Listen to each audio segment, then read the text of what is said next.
Welcome back to SportsZone. This is your favorite baseball segment, Getting to Third Base. I'm with Kristen. I'm Aviva. And there's a lot to talk about as we go in the last week before opening day on Thursday. So to start with, we're going to do some signings that happened a few weeks before spring break. So Jake Arrieta signed with the Philadelphia Phillies. And it's an interesting move that the Phillies signed him. It seems like they're really trying to compete now.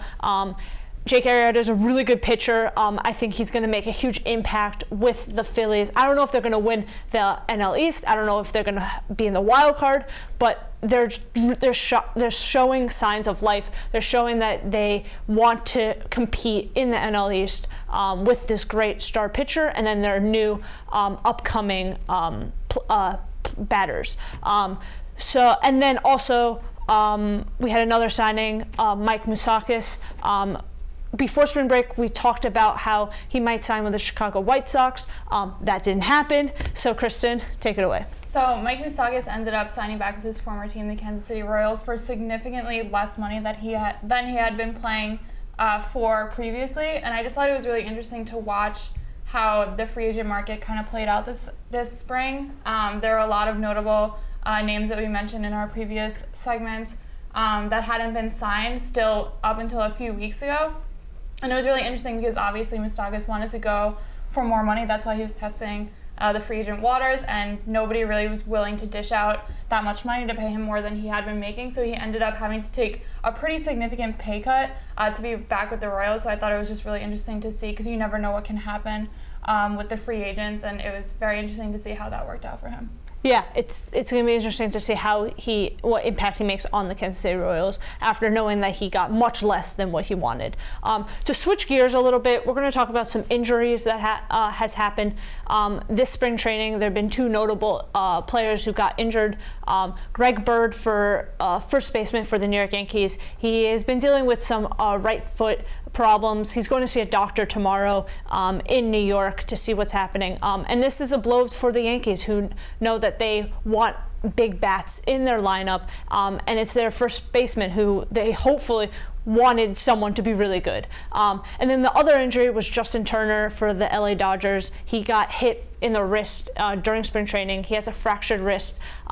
Good news, he's not going to have surgery, but it's going to be like a week or two until he plays baseball again, and then it doesn't seem like he's going to play until late April, early May.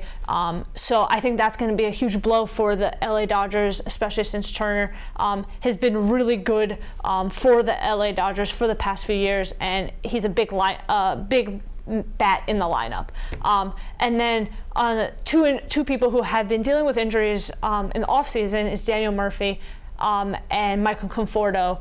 So Kristen, talk about those.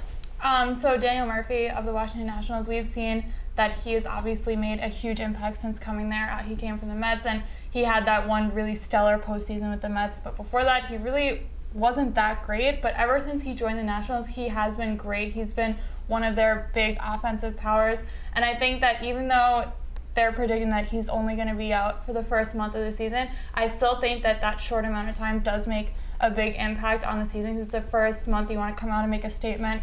So I think the Nationals are definitely going to be feeling the effects of not having Daniel Murphy in there. That being said, if it is only a month and he comes back the second month of the season and he really turns it on like he has been doing since he started playing with them, I do think that it won't set them back that much. So we'll have to see how that impacts the team as a whole. And then Michael Conforto of the New York Mets is going to be starting the season on the disabled list, which is really disappointing for a lot of Mets fans because we thought that he would be ready in time for opening day. Unfortunately, that's not the case. He played one spring training game a few days ago. He went 1 for 4, I believe. He did pretty well. But the team just doesn't want to rush him back and risk injuring him further. So Juan Lagares is going to be starting on opening day, which I think is really good for him because he is a very underrated player, and I think he brings the defense for sure. Mm-hmm. He's a great outfielder. And he will do okay batting as well. So I think it's a great opportunity for him to really come out strong and show what he can do. Yeah, and one other note on Daniel Murphy, I read today that they don't want him to play baseball until he's 100%. Right. They don't want to rush into it because they know how important he is. So if he has to stay out until the end of May, then they will keep him out until he is 100%. And then one last thing, in the Mets spring training, we saw that Zach Wheeler is not going to be in the starting rotation. So Kristen, what happened there? So I think a lot of stuff is going down at Mets camp this spring, and it's pretty hardcore down there. They announced that Zach Wheeler is going to be headed to AAA, which I think a lot of people were surprised at. Not because he had a good spring. He really didn't have a great spring at all. But I think Mets fans are really used to their management and their coaches just kind of going with what everyone thinks that they'll do. And in the past, we probably would have expected to see Zach Wheeler on the rotation for opening day, not to start opening day, but in the rotation on the roster. Mm-hmm. But this new management that they have in is really not taking any chances with that kind of stuff. They're really all about whoever performs in the spring is going to play in April, and I think it's really important that they're doing that, and it's really going to make an impact.